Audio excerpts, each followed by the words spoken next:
The Manifesto of the Communist Party. A spectre is haunting Europe. The spectre of communism. All the powers of old Europe have entered into a holy alliance to exorcise this spectre. Pope and Tsar, Metternich and Guizot, French radicals and German police spies. Where is the party in opposition that has not been decried as communistic by its opponents in power?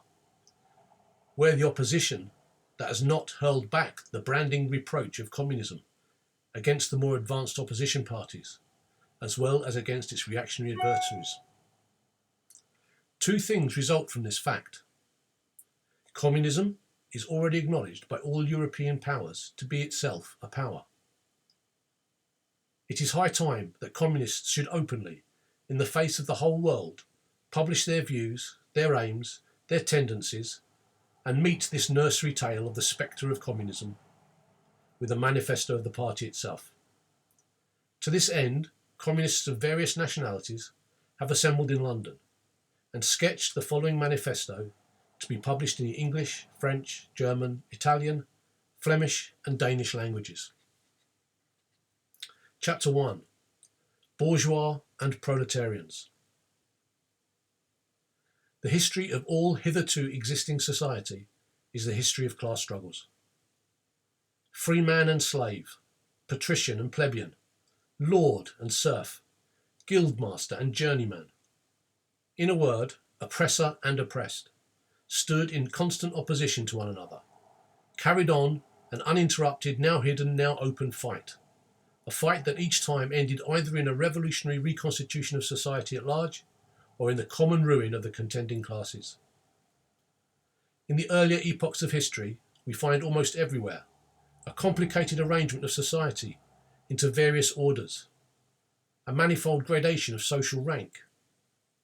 In ancient Rome, we have patricians, knights, plebeians, slaves. In the Middle Ages, feudal lords, vassals, guildmasters, journeymen, serfs.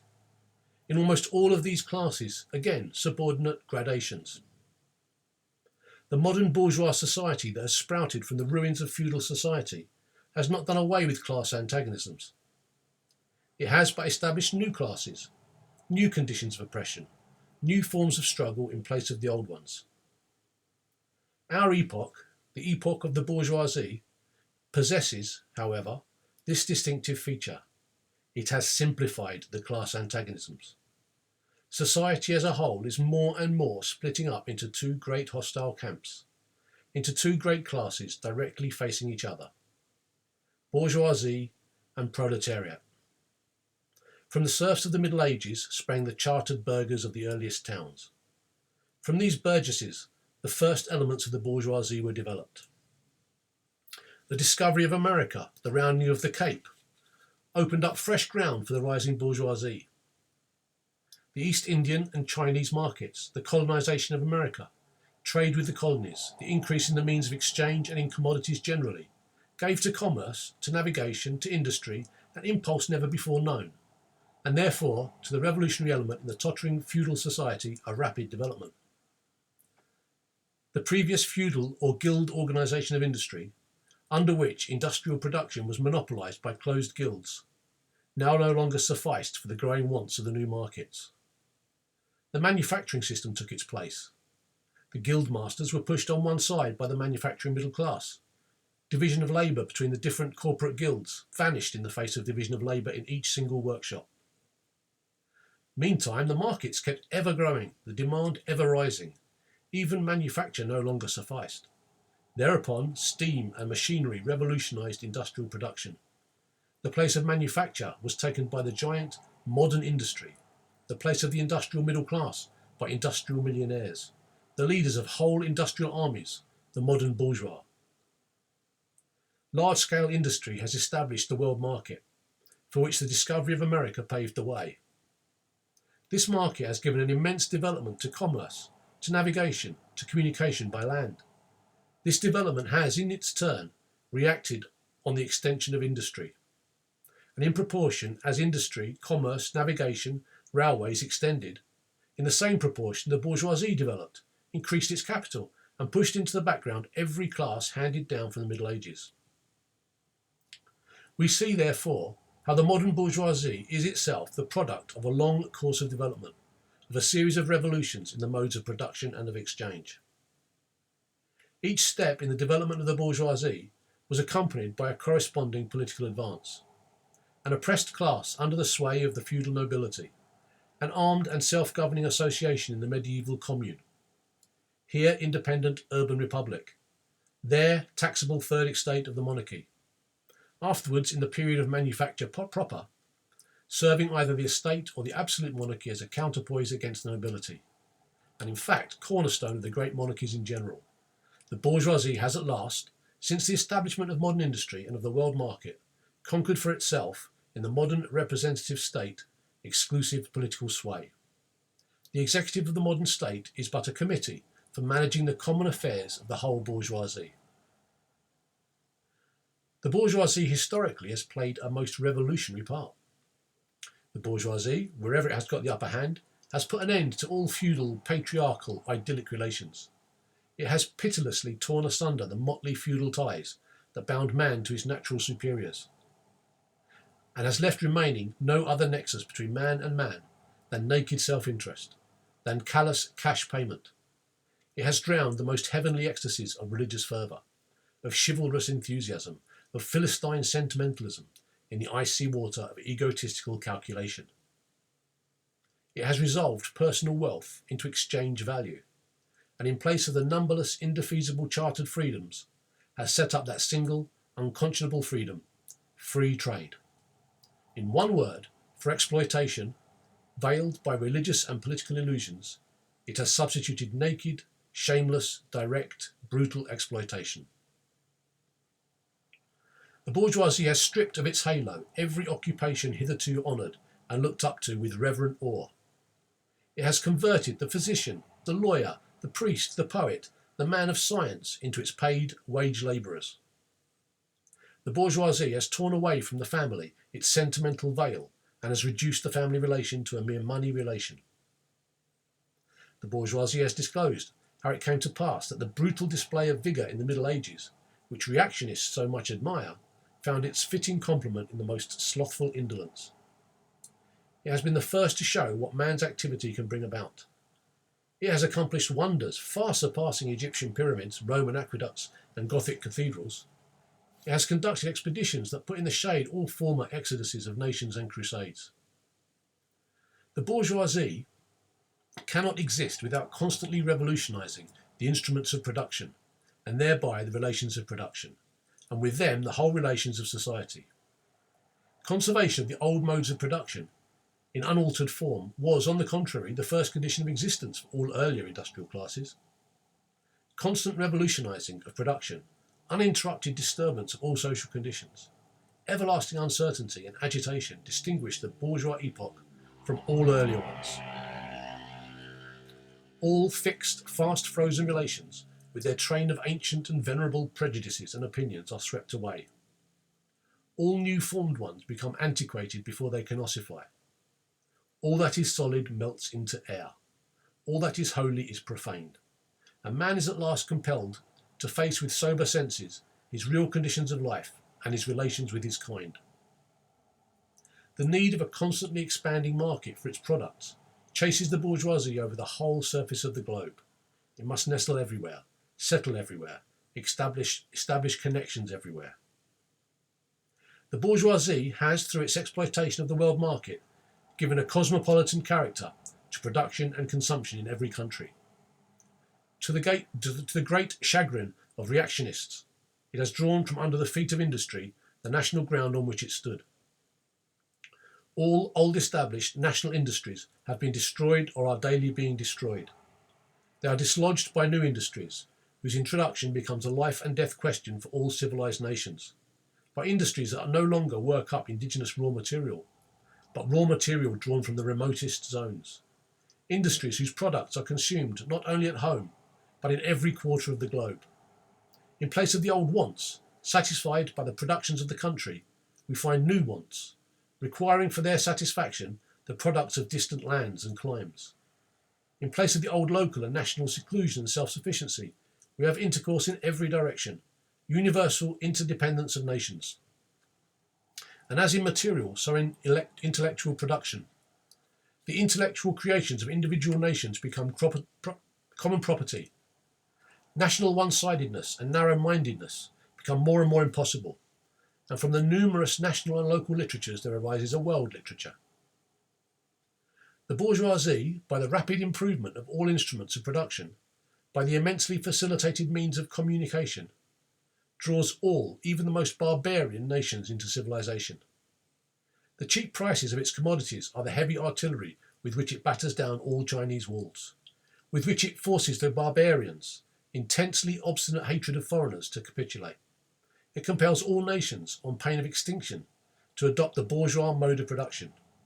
It compels them to introduce what it calls civilization into their midst, i.e., to become bourgeois themselves. In one word, it creates a world after its own image. The bourgeoisie has subjected the country to the rule of the towns. It has created enormous cities, has greatly increased the urban population as compared with the rural, and has thus rescued a considerable part of the population from the idiocy of rural life. Just as it has made the country dependent on the towns, so it has made barbarian and semi-barbarian countries dependent on the civilized ones. Nations of peasants on nations of bourgeoisie, the East on the West. The bourgeois keeps more and more doing away with the scattered state of the population, of the means of production and of property. It has agglomerated population, centralised means of production, and has concentrated property in a few hands. The necessary consequence of this was political centralisation. Independent, or but loosely connected provinces with separate interests, laws, governments and systems of taxation become lumped together into one nation, with one government, one code of laws, one national class interest, one frontier and one customs tariff. The bourgeoisie, during its rule of scarce 100 years, has created more massive and more colossal productive forces than have all preceding generations together. Subjection of nature's forces to man, machinery, application of chemistry to industry and agriculture, steam navigation, railways, electric telegraphs, clearing of whole continents for cultivation, canalisation of rivers, whole populations conjured out of the ground. What earlier century had even a presentiment that such productive forces slumbered in the lap of social labour? We see then the means of production and of exchange, on whose foundation the bourgeoisie built itself up, were generated in feudal society. At a certain stage in the development of these means of production and of exchange, the conditions under which feudal society produced and exchanged, the feudal organisation of agriculture and manufacturing industry, in one word, the feudal relations of property, became no longer compatible with already developed productive forces. They hindered production rather than advancing it. They became so many fetters. They had to be burst asunder. They were burst asunder. Into their place stepped free competition, accompanied by a social and political constitution adapted to it, and by the economical and political sway of the bourgeois class. A similar movement is going on before our own eyes. Modern bourgeois society, with its relations of production, of exchange and of property, a society that has conjured up such gigantic means of production and of exchange, is like the sorcerer who is no longer able to control the powers of the netherworld, whom he has conjured up by his spells. For many a decade past, the history of industry and commerce is but the history of the revolt of modern productive forces against modern conditions of production, against the property relations that are the conditions for the existence of the bourgeoisie and of its rule. It is enough to mention the commercial crisis that by their periodical return put on its trial, each time more threateningly, the existence of the entire bourgeois society. In these crises, a great part not only of the existing products, but also of the previously created productive forces are periodically destroyed. In these crises, there breaks out a social epidemic that in all earlier epochs would have seemed an absurdity. The epidemic of overproduction. Society suddenly finds itself put back into a state of momentary barbarism. It appears as if a famine, a universal war of devastation, had cut off the supply of every means of subsistence. Industry and commerce seem to be destroyed. And why?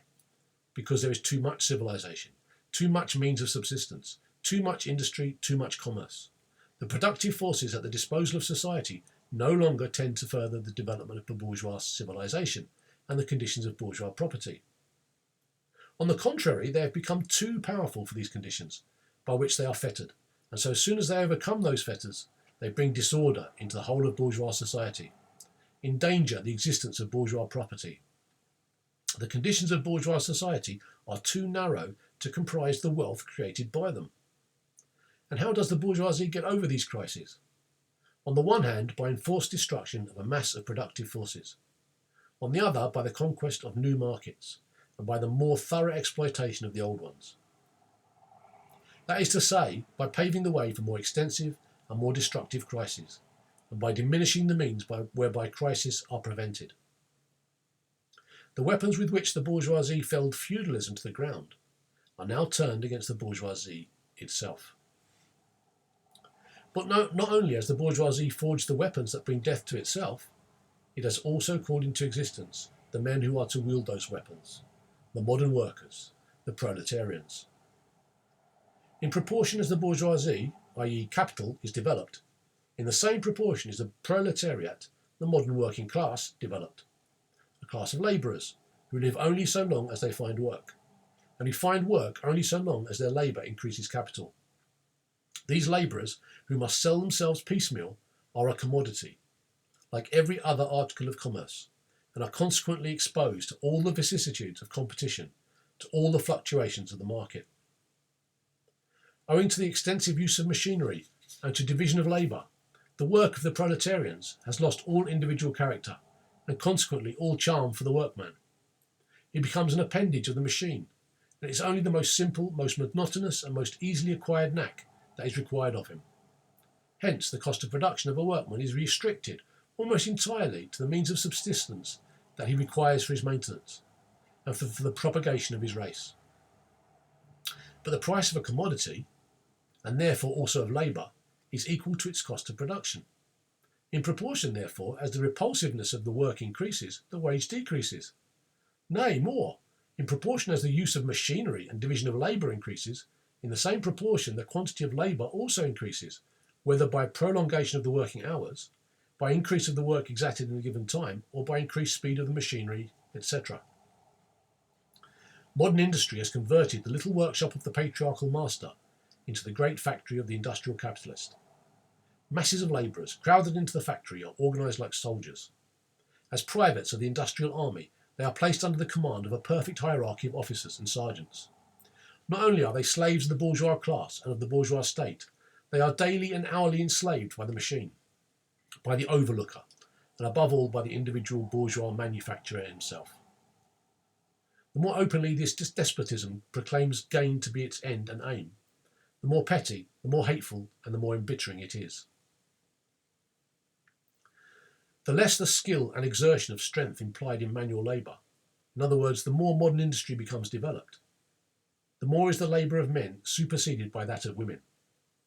Differences of age and sex have no longer any distinctive social validity for the working class. All are instruments of labour, more or less expensive to use according to their age and sex.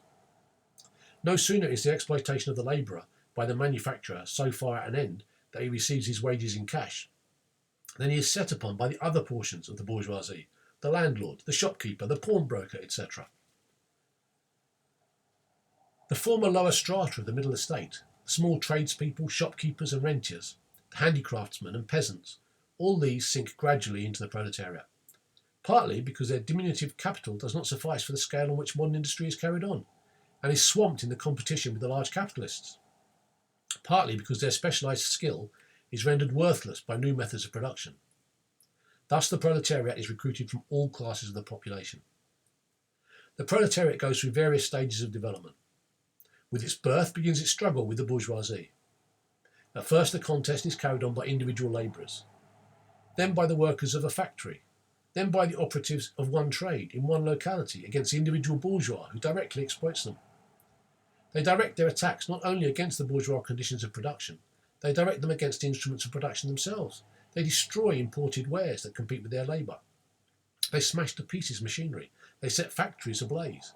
They seek to restore by force the vanished status of the workmen of the Middle Ages. At this stage, the labourers still form a mass scattered over the whole country and broken up by their mutual competition. If anywhere they unite to form more compact bodies, this is not yet the consequence of their own active union, but of the union of the bourgeoisie, which class, in order to attain its own political ends, is compelled to set the whole proletariat in motion, and is moreover yet for a time able to do so. At this stage, therefore, the proletarians do not fight their enemies, but the enemies of their enemies, the remnants of absolute monarchy, the landowners, the non-industrial bourgeois, the petty bourgeoisie. Thus, the whole historical movement is concentrated in the hands of the bourgeoisie. Every victory so obtained is a victory for the bourgeoisie. But with the development of industry, the proletariat not only increases in number, it becomes concentrated in greater masses, its strength grows, and it feels that strength more. The various interests and conditions of life within the ranks of the proletariat are more and more equalised, in proportion as machinery obliterates all distinctions of labour, and nearly everywhere reduces wages to the same low level. The growing competition among the bourgeois and the resulting commercial crises make the wages of the workers ever more fluctuating. The unceasing improvement of machinery, ever more rapidly developing, makes their livelihood more and more precarious. The collisions between individual workmen and individual bourgeois take more and more the character of collisions between two classes. Thereupon, the workers begin to form combinations against the bourgeois. They club together in order to keep up the rate of wages. They found permanent associations in order to make provision beforehand for these occasional revolts. Here and there the contest breaks out into riots. Now and then the workers are victorious, but only for a time. The real fruit of their battles lies not in the immediate result, but in the ever-expanding union of the workers. This union is helped on by the improved means of communication that are created by modern industry, and that place the workers of different localities in contact with one another. It was just this contact that was needed to centralise the numerous local struggles, all of the same character, into one national struggle between classes. But every class struggle is a political struggle, and that union, to attain which the burghers of the Middle Ages, with their miserable highways, required centuries, the modern proletarians, thanks to railways, achieve in a few years. This organisation of the proletarians into a class, and consequently into a political party, is continually being upset again by the competition between the workers themselves. But it ever rises up again, stronger, firmer, mightier. It compels legislative recognition of particular interests of the workers by taking advantage of the divisions among the bourgeoisie itself. Thus the 10 Hours Bill in England was carried. Although collisions between the classes of the old society further in many ways the course of development of the proletariat, the bourgeoisie finds itself involved in a constant battle, at first with the aristocracy, later on with those portions of the bourgeoisie itself whose interests have become antagonistic to the progress of industry, at all times with the bourgeoisie of foreign countries. In all these battles it sees itself compelled to appeal to the proletariat, to ask for its help and thus to drag it into the political arena. The bourgeoisie itself, therefore, supplies the proletariat with its own elements of education. In other words, it furnishes the proletariat with weapons for fighting the bourgeoisie. Further, as we have already seen, entire sections of the ruling classes are, by the advance of industry, precipitated into the proletariat, or are at least threatened in their conditions of existence. These also supply the proletariat with a lot of elements of education. Finally, in times when the class struggle nears the decisive hour, the process of dissolution going on within the ruling class, in fact within the whole range of old society, assumes such a violent, glaring character that a small section of the ruling class cuts itself adrift and joins the revolutionary class, the class that holds the future in its hands. Just as, therefore, at an earlier period, a section of the nobility went over to the bourgeoisie, so now a proportion of the bourgeoisie goes over to the proletariat, and in particular a portion of the bourgeois ideologists who have raised themselves to the level of comprehending theoretically the historical movement as a whole. Of all the classes that stand face to face with the bourgeoisie, today, the proletariat alone is a really revolutionary class. The other classes decay and finally disappear in the face of modern industry. The proletariat is its special and essential product. The middle estates, the small manufacturer, the shopkeeper, the artisan, the peasant, all these fight against the bourgeoisie to save from extinction their existence as fractions of the middle class. They are therefore not revolutionary, but conservative. Nay more, they are reactionary, for they try to roll back the wheel of history. If by chance they are revolutionary, they are so only in view of their impending transfer into the proletariat. They thus defend not their present but their future interests. They desert their own standpoint to place themselves at that of the proletariat. The lumpen proletariat, that passively rotting mass thrown off by the lowest layers of old society, may here and there be swept into the movement by a proletarian revolution. Its conditions of life, however, prepare it far more for the part of a bribed tool of reactionary intrigue. In the conditions of the proletariat, those of old society at large are already virtually swamped. The proletarian is without property. His relation to his wife and children has no longer anything in common with the bourgeois family relations. Modern industrial labour, modern subjection to capital, the same in England as in France, in America as in Germany, has stripped him of every trace of national character. Law, morality, religion are to him so many bourgeois prejudices, behind which lurk in ambush just as many bourgeois interests.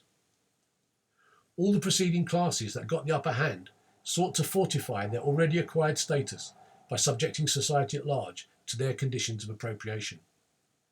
The proletarians cannot become masters of the productive forces of society, except by abolishing their own previous mode of appropriation, and thereby also every other previous mode of appropriation. They have nothing of their own to secure and to fortify. Their mission is to destroy all previous securities for and insurances of individual property. All previous historical movements were movements of minorities, or in the interests of minorities. The proletarian movement is the independent movement of the immense majority, in the interest of the immense majority. The proletariat, the lowest stratum of our present society, cannot stir, cannot raise itself up without the whole superincumbent strata of official society being sprung into the air. Though not in substance, yet in form, the struggle of the proletariat with the bourgeoisie is at first a national struggle. The proletariat of each country must, of course, first of all settle matters with its own bourgeoisie. In depicting the most general phases of the development of the proletariat, we traced the more or less veiled civil war raging within existing society up to the point where that war breaks out into open revolution, where the violent overthrow of the bourgeoisie lays the foundation for the sway of the proletariat.